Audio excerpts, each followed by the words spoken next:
Privacy leak नहीं करोगे वरना आदेश दे देंगे और तुमको भारत छोड़ना पड़ेगा। अब आपको समझना है कि ये सब क्यों हो रहा है और सच में क्या आपका प्राइवेट डेटा लीक हो रहा है क्या। अब देखिए ये जो पूरा विवाद शुरू हुआ वो कैसे शुरू हुआ और इसकी वजह क्या है। तो 3 मुख्य वजह है, एडवर्टीजमेंट, यूजर डेटा और प्राइवेसी।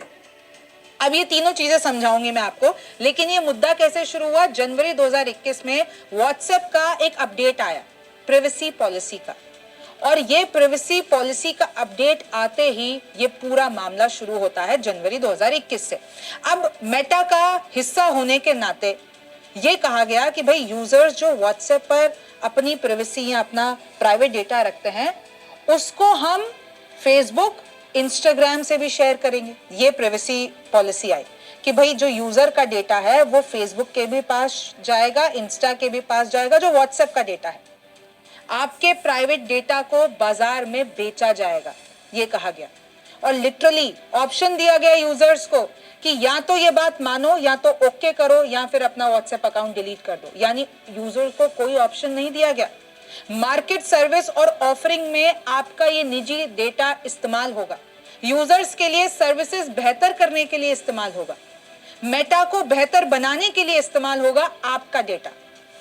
प्राइवेसी पॉलिसी अपडेट करते वक्त ऑप्शन दिए गए, एक्सेप्ट करो या फिर अपना व्हाट्सएप अकाउंट डिलीट करो। अब आपको पता है कि भाई व्हाट्सएप तो आपकी डेली रूटीन में है, आप कैसे डिलीट करोगे। तो आपने उसको एक्सेप्ट कर दिया और आपका जो डेटा है वो दूसरी कंपनियों को शेयर हो गया, चाहे वो इंस्टाग्राम हो चाहे वो फेसबुक हो। व्हाट्सएप ने कहा कि पर्सनल चैट्स पूरी तरीके से इनक्रिप्टेड है। व्हाट्सएप ने ये जरूर कहा कि देखिए हम सिर्फ कुछ ही डेटा शेयर करते हैं दूसरी कंपनियों को, लेकिन जो पर्सनल चैट आप करते हैं अपने दोस्तों से, अपने माता पिता से, अपने और दूसरे क्लोज वन से, वो तो हम भी नहीं देख सकते। यानी वो तो व्हाट्सएप भी नहीं देख सकता क्योंकि वो इनक्रिप्टेड होते हैं। यानी कि आप जो बिजनेस या कंपनी से, कोई भी व्हाट्सएप बिजनेस होता है, किसी कंपनी से आप चैट कर रहे हैं तो वो जो डेटा है आपका वो एडवर्टीजमेंट्स के लिए व्हाट्सएप, फेसबुक और इंस्टाग्राम को बेच रहा है, यानी कि शेयर कर रहा है। मार्च 2021 में सीसीआई की जांच बैठी, यानी कि competition commission of India. WhatsApp की प्राइवेसी पॉलिसी की जब जांच शुरू हुई तो नवंबर 2024 में मेटा पर लगभग 213 करोड़ रुपए का जुर्माना लगाया गया। दिसंबर 2024 में मेटा और व्हाट्सएप जो है वो एनसीएलटी से अपील कर दी इन्होंने। अब जब अपील कर दी तो नवंबर 2025 में राहत तो मिल गई इनको एनसीएलटी से, लेकिन जुर्माना बरकरार रहा। तब भी व्हाट्सएप और मेटा नहीं माने, ये पहुंच गए सुप्रीम कोर्ट। इन्होंने कहा कि भाई ये जुर्माना नहीं देंगे हम। तो जनवरी 2026 में मेटा और व्हाट्सएप एससी में चुनौती दे दी और 3 फरवरी 2026 को सुप्रीम कोर्ट में सुनवाई हुई। अब सुनवाई में क्या हुआ अब आप सुनिए। फरवरी 3 को CJ Surya Kant, justice Joymalya Bagchi, justice Vipul M Pancholi की बेंच सुनवाई करने बैठती है। और सबसे पहले देखिए जस्टिस बागची ये कहते हैं कि आप लोगों ने यूजर्स के साथ जबरदस्ती की है। उनको आपने दो ऑप्शन दिए कि प्राइवेसी पॉलिसी पे एक्सेप्ट करो, यानी या तो वो एक्सेप्ट करो, यस और नो में जवाब दो, वरना अपना अकाउंट डिलीट कर दो। इतनी मुश्किल भाषा होती है आप लोगों की, तो इन नियमों की जांच होनी चाहिए। सीजीआई सूर्यकांत ने कहा अब सड़क पर ठेला लगाने वाली कैसे समझेगी आपकी इस भाषा को। आपकी भाषा तो बहुत ज्यादा कॉम्प्लिकेटेड होती है ना, तो मतलब आप तो यूजर्स के साथ जबरदस्ती कर रहे हो। मेटा से सीनियर एडवोकेट मुकुल रोहतगी और अरुण जो दूसरे एडवोकेट हैं उन्होंने कहा कि व्हाट्सएप की सर्विसेज फ्री हैं और जो शेयरिंग रीच है वो लिमिटेड है। मतलब हम सारा डेटा शेयर नहीं कर रहे हैं और तो हम यूजर से कोई पैसा भी नहीं ले रहे हैं व्हाट्सएप के लिए।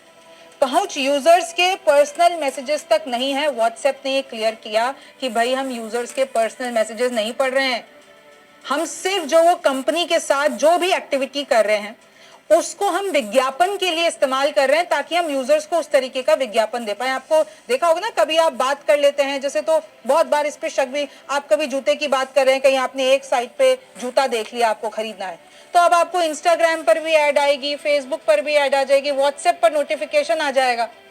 अब देखिए व्हाट्सएप ने पहले ही कह दिया था अगर डेटा शेयरिंग पर रोक लगेगी तो हमको भारत में हमारे कुछ फीचर्स को रोकना पड़ेगा और इससे हमारा जो कारोबार पर है वो नुकसान पड़ेगा। अब देखिए कि कैसे सुप्रीम कोर्ट ने आईटी मिनिस्ट्री को भी कहा कि आप भी अपना एक पक्ष बनाइए। व्हाट्सएप मेटा हलफनामे में आश्वासन दें कि वो हमारे यूजर्स का यानी हमारे नागरिकों का डेटा शेयर नहीं करेंगे। अब इस पर सुनवाई होगी 9 फरवरी को और सुप्रीम कोर्ट जो है इस पर इंटरिम ऑर्डर देगा, अंतरिम ऑर्डर पास करेगा। अब इस पर जो भी होगा वो 9 फरवरी को होगा। तो लेकर कानून क्या है मैं आपको क्लियर कर देती हूँ। भारत में 2023 का जो इन्होंने लाया था वो है DPDP एक्ट, यानी कि digital personal data protection act. इसके तहत आम लोगों के डिजिटल डेटा और प्राइवेसी जो है वो सुरक्षित होनी चाहिए, यानी जो आपका डिजिटल डेटा है वो सेफ होना चाहिए। यूजर्स अपने डेटा का मालिक है। मेरा अगर कोई डिजिटल डेटा है तो उसकी मालिक मैं हूं। मेरी मंजूरी के बिना वो डेटा कहीं पे भी शेयर नहीं होगा, कोई भी कंपनी उसको शेयर नहीं कर सकती है। अब जैसे व्हाट्सएप और गूगल जैसी कंपनी है, उनका काम ही यही है कि वो मेरे डेटा को सुरक्षित रखें। बिना मंजूरी कोई यूजर का डेटा नहीं ले सकते, ना वो कंपनी ले सकती है और ना कंपनी किसी के साथ शेयर कर सकती है। मेरी मंजूरी चाहिए होगी उसको। कंपनी को साफ साफ बताना होगा कि आप मुझसे डेटा क्यों ले रहे हो और क्यों और किस तरीके से ले रहे हो, मेरा क्या डेटा ले रहे हो, क्यों ले रहे हो, सब कुछ आपको साफ बताना पड़ेगा मंजूरी लेने से पहले।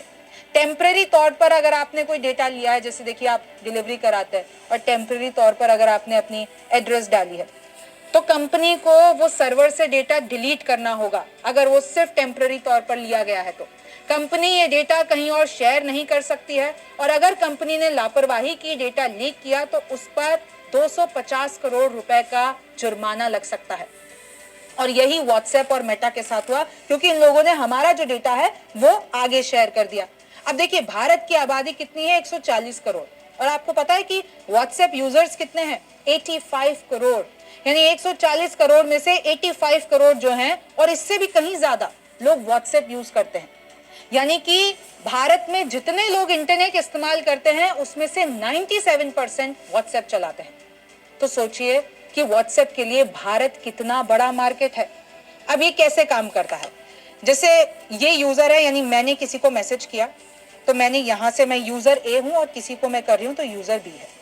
तो मैंने यहां से कुछ मैसेज किया तो व्हाट्सएप सर्वर पर इनक्रिप्टेड होके जाएगा। फिर जब दूसरा उसको, मेरा जो दोस्त है, जब वो उसको मैसेज रिसीव करेगा तो उसके पास डिक्रिप्ट होके आएगा। और व्हाट्सएप खुद भी उन डेटा को नहीं पढ़ सकता है, उस चैट को नहीं पढ़ सकता है, क्योंकि वो यहां से इनक्रिप्ट होके जा रहा है और वहां से डिक्रिप्ट हो रहा है। तो ये प्रोसेस होता है और यही व्हाट्सएप बताता है कि भाई आपका जो चैट्स हैं वो इनक्रिप्टेड होती हैं, हम भी नहीं पढ़ सकते हैं, दूसरे की तो छोड़िए, व्हाट्सएप खुद नहीं पढ़ सकता आपकी चैट। ये जो की से एनक्रिप्ट और डिक्रिप्ट होते हैं। और देखिए एक सर्वे भी आया लोकल सर्किट्स का, उन्होंने ये बताया कि 96% यूजर्स कह रहे हैं व्हाट्सएप के कि भाई रोजाना हमको स्पैम मैसेज आते हैं, 96%। 2026 में भारत में व्हाट्सएप ने 27,000 करोड़ की कमाई का अनुमान लगाया, यानी व्हाट्सएप जो है इस साल 27,000 करोड़ की कमाई कर सकता है। 2025 की बात करती हूं तो ये रकम 23,000 करोड़ रुपए थी। यानी कितना बड़ा मार्केट है। व्हाट्सएप का सबसे बड़ा मार्केट भारत है। तो देखिए व्हाट्सएप के लिए इतना आसान नहीं है कि वो भारत छोड़ दे, उसको कुछ एडजस्टमेंट करनी पड़ेगी, क्योंकि सुप्रीम कोर्ट ने तो कह दिया है बात नहीं मानोगे तो तुमको देश छोड़ना पड़ेगा। अब क्या सुप्रीम कोर्ट का आदेश व्हाट्सएप मानता है, या कोई बीच का ऑल्टरनेटिव या ऑप्शन निकाला जाता है, या कुछ अपने फीचर्स चेंज करता है, ये सब कुछ पता चलेगा 9 फरवरी को। और ऐसा भी हो सकता है कि व्हाट्सएप आप लोगों के लिए बंद हो जाए। अगर उसने मना कर दिया कि हम तो नहीं मानते, तो उसको भारत छोड़ना पड़ेगा और आप सबके लिए सर्विसेज बंद हो जाएगी। तो फिर कुछ ऑल्टरनेटिव जैसे पहले चलते थे, चाहे वो टेलीग्राम हो गया, वी चैट हो गया, क्योंकि मुझे पता है हर कोई व्हाट्सएप यूज करता है, उनका डेली रूटीन का हिस्सा है। तो ये डिसीजन किसी के लिए भी आसान नहीं होगा। आपको क्या लगता है मुझे कमेंट सेक्शन में जरूर बताइए।